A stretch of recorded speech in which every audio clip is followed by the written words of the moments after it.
अर्जुन राम मेघवाल जी, लू म्यूजियम के निर्देशक मैनुअल रबाते जी, दुनिया के अलग अलग देशों से आए अतिथिगण, अन्य महानुभाव, देवी और सज्जनों, आप सभी को इंटरनेशनल म्यूजियम डे की बहुत बहुत शुभकामनाएं।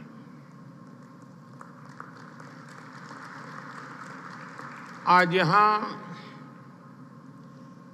म्यूजियम वर्ल्ड के दिग्गज जुटे हुए हैं। आज का ये अवसर इसलिए भी खास है क्योंकि भारत अपनी आजादी के 75 वर्ष पूरे होने के उपलक्ष्य में अमृत महोत्सव मना रहा है। इंटरनेशनल म्यूजियम एक्सपो में भी इतिहास के अलग अलग अध्याय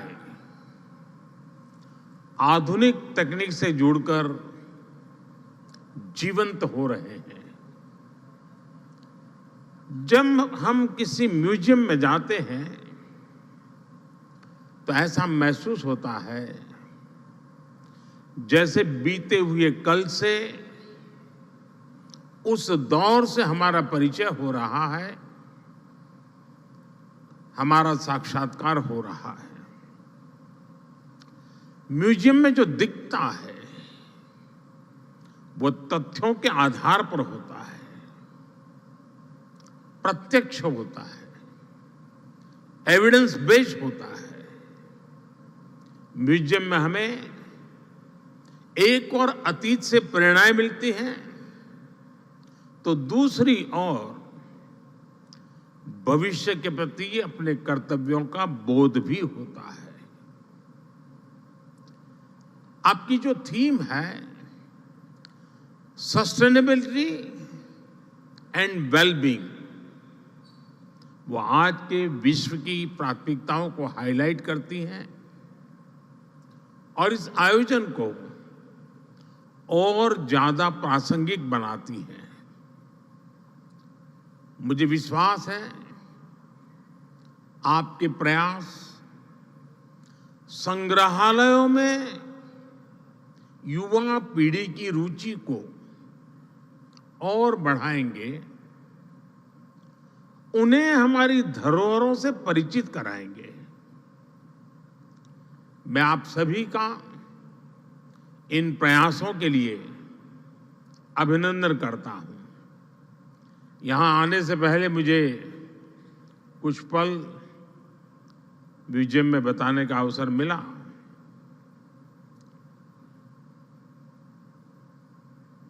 हमें कई कार्यक्रमों में जाने का अवसर आता है, सरकारी, गैर सरकारी, लेकिन मैं कह सकता हूं कि मन पर प्रभाव पैदा करने वाला पूरा प्लानिंग, उसका एग्जीक्यूशन, और सरकार भी इस ऊंचाई के काम कर सकती है जिसके लिए बहुत गर्व होता है, वैसी व्यवस्था। और मैं मानता हूं कि आज का ये अवसर भारत के म्यूजियम की दुनिया में एक बहुत बड़ा टर्निंग पॉइंट लेकर के आएगा, ऐसा मेरा पक्का विश्वास है। साथियों, गुलामी के सैकड़ों वर्षों के लंबे कालखंड ने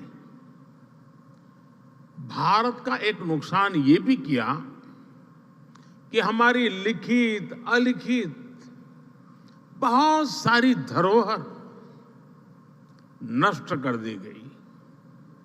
कितनी ही पांडुलिपियां, कितने ही पुस्तकालय गुलामी के कालखंड में जला दिए गए, तबाह कर दिए गए। ये सिर्फ भारत का नुकसान नहीं हुआ है, ये पूरी दुनिया का, पूरी मानव जात का नुकसान हुआ है। दुर्भाग्य से आजादी के बाद अपनी धरोहरों को संरक्षित करने के जो प्रयास होने चाहिए थे वो उतने हो नहीं पाए। लोगों में धरोहरों के प्रति जागरूकता की कमी ने इस क्षति को और ज्यादा बढ़ा दिया और इसलिए आजादी के अमृतकाल में भारत ने जिन पंच प्राणों की घोषणा की है उनमें प्रमुख है अपनी विरासत पर गर्व। अमृत महोत्सव में हम भारत की धरोहरों को संरक्षित करने के साथ ही नया कल्चरल इंफ्रास्ट्रक्चर भी बना रहे हैं। देश के इन प्रयासों में स्वतंत्रता संग्राम का इतिहास भी है और हजारों वर्षों की सांस्कृतिक विरासत भी है। मुझे बताया गया है कि आपने इस आयोजन में लोकल और रूरल म्यूजियम पर विशेष महत्व दिया है।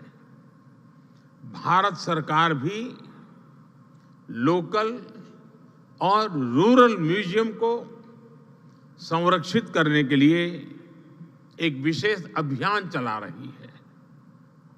हमारे हर राज्य, हर क्षेत्र और हर समाज के इतिहास को संरक्षित करने के प्रयास किए जा रहे हैं। हम स्वाधीनता संग्राम में अपनी ट्राइबल कम्युनिटी के योगदान को अमर बनाने के लिए 10 विशेष म्यूजियम्स भी बना रहे हैं। मैं समझता हूं कि पूरे विश्व में एक ऐसी अनूठी पहल है जिसमें ट्राइबल डायवर्सिटी की इतनी व्यापक झलक दिखने वाली है। नमक सत्याग्रह के दौरान महात्मा गांधी जिस पथ पर चले थे उस दांडी पथ को भी संरक्षित किया गया है। जिस स्थान पर गांधी जी ने नमक कानून तोड़ा था वहां आज एक भव्य मेमोरियल बना हुआ है। आज देश और दुनिया से लोग दांडी कुटीर देखने गांधीनगर आते हैं। हमारे संविधान के मुख्य शिल्पी बाबा साहब आम्बेडकर का जहां महापरिनिर्वाण हुआ वो स्थान दशकों से बदहाल था। हमारी सरकार ने इस स्थान को दिल्ली में 5 अलीपुर रोड को नेशनल मेमोरियल में परिवर्तित किया है। बाबा साहब के जीवन से जुड़े पंचतीर्थ, महू में जहां उनका जन्म हुआ, लंदन में जहां वो रहे, नागपुर में जहां उन्होंने दीक्षा ली, मुंबई की चैत्य भूमि जहां उनकी समाधि है, ऐसे स्थानों का भी विकास किया जा रहा है।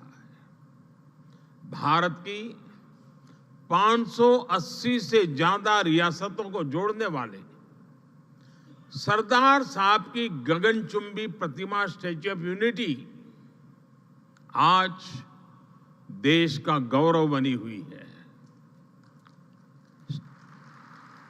स्टैच्यू ऑफ यूनिटी के भीतर भी एक म्यूजियम बना हुआ है।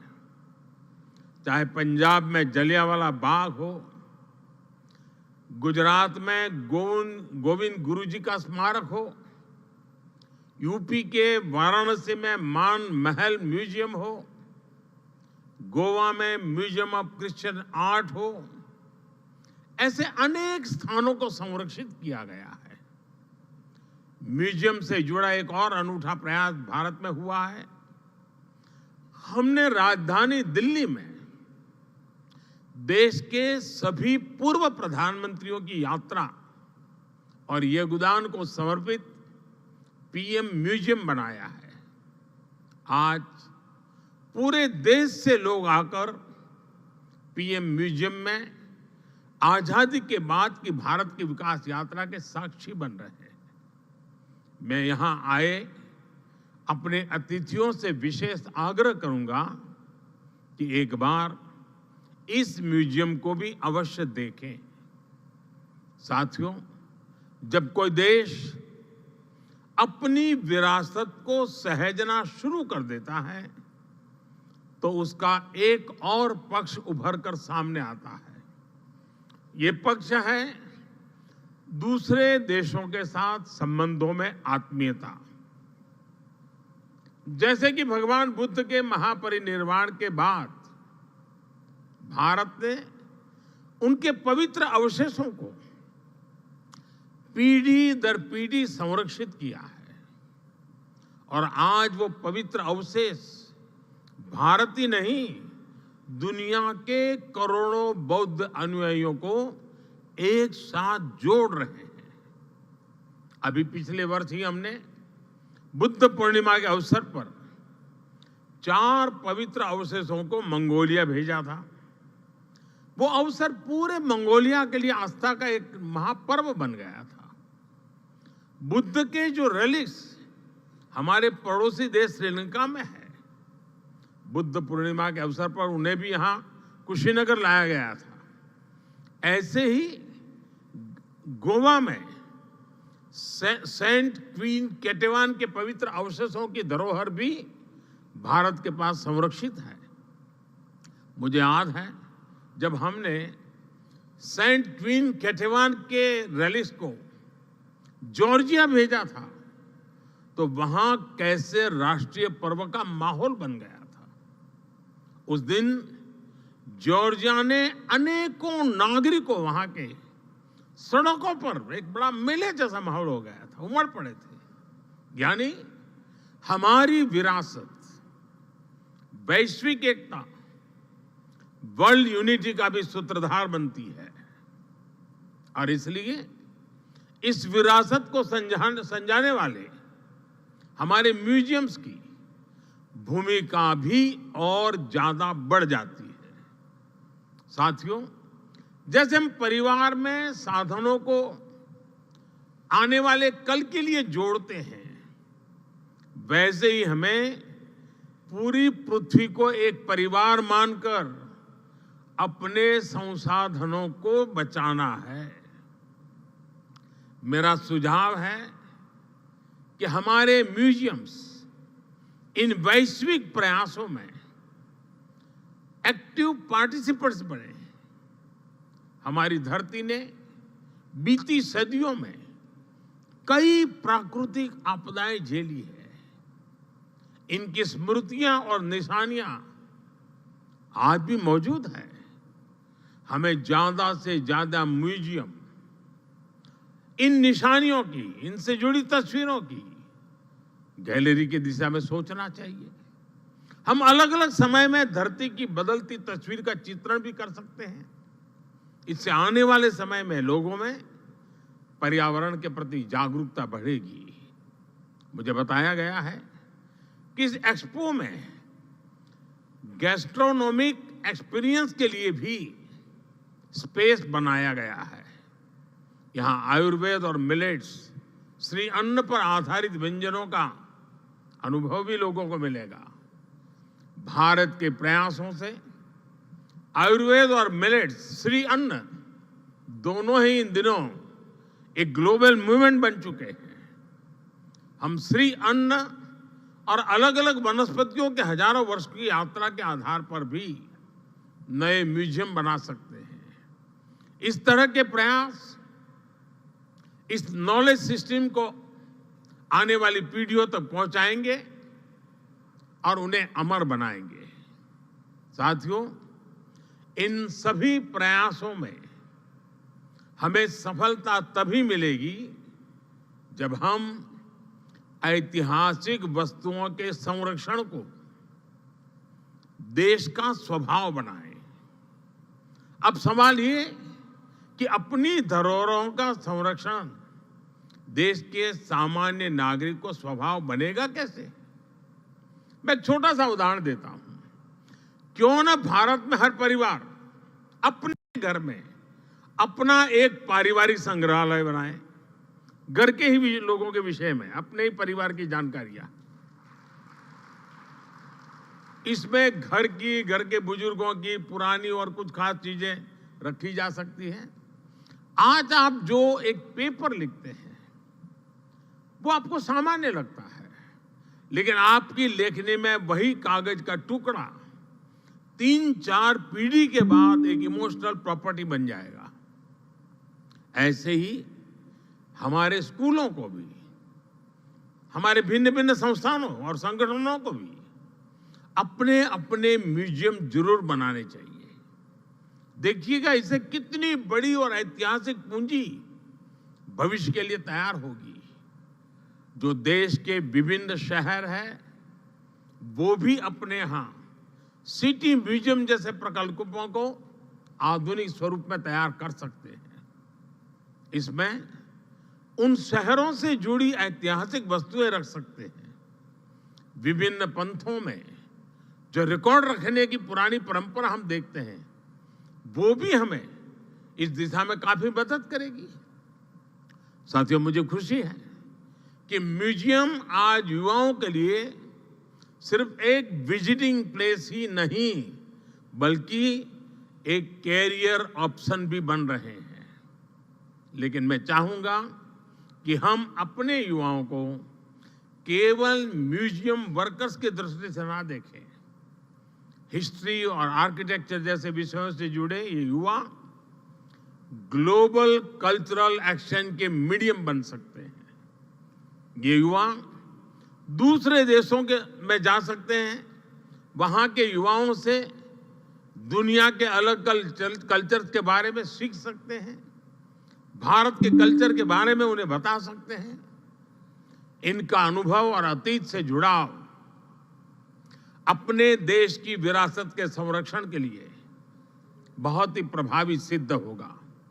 साथियों, आज जब हम साझी विरासत की बात कर रहे हैं, तो मैं एक साझी चुनौती का भी जिक्र करना चाहता हूं। ये चुनौती है कलाकृतियों की तस्करी और एप्रोप्रिएशन। भारत जैसे प्राचीन संस्कृति वाले देश सैकड़ों वर्ष से इसे जूझ रहे हैं। आजादी के पहले और आजादी के बाद भी हमारे देश से अनेकों कलाकृतियां अनएथिकल तरीके से बाहर ले जाई गई। हमें इस तरह के अपराध को रोकने के लिए मिलकर काम करना होगा। मुझे खुशी है कि आज दुनिया भर में भारत की बढ़ती साख के बीच अब विभिन्न देश भारत को उसकी धरोहर लौटाने लगे हैं। बनारस से चोरी हुई मां अन्नपूर्णा की मूर्ति हो, गुजरात से चोरी हुई महिषासुर मर्दिनी की प्रतिमा हो, चोल साम्राज्य के दौरान निर्मित नटराज की प्रतिमाएं हो, गुरु गोविंद सिंह जी के नाम से सुशोभित तलवार हो, पिछले 9 साल में ही करीब 240 प्राचीन कलाकृतियों को भारत वापस लाया गया है। जबकि उसके पहले कई दशकों तक ये संख्या 20 भी नहीं पहुंची थी। इन 9 वर्षों में भारत से सांस्कृतिक कलाकृतियों की तस्करी भी काफी कम हुई है। मेरा दुनिया भर के कला पारखियों से आग्रह है, विशेषकर म्यूजियम से जुड़े लोगों से अपील है कि इस क्षेत्र में सहयोग को और बढ़ाएं। किसी भी देश के किसी भी म्यूजियम में कोई ऐसी कलाकृति नहीं हो जो अनएथिकल तरीके से वहां पहुंची हो। हमें सभी म्यूजियम्स के लिए इसे एक मोरल कमिटमेंट बनाना चाहिए। साथियों, मुझे विश्वास है हम अतीत से जुड़े रहकर भविष्य के लिए नए आइडियाज पर इसी तरह काम करते रहेंगे। हम विरासत को सहेजेंगे भी और नई विरासत का निर्माण भी करेंगे। इसी कामना के साथ आप सभी का हृदय से बहुत बहुत धन्यवाद।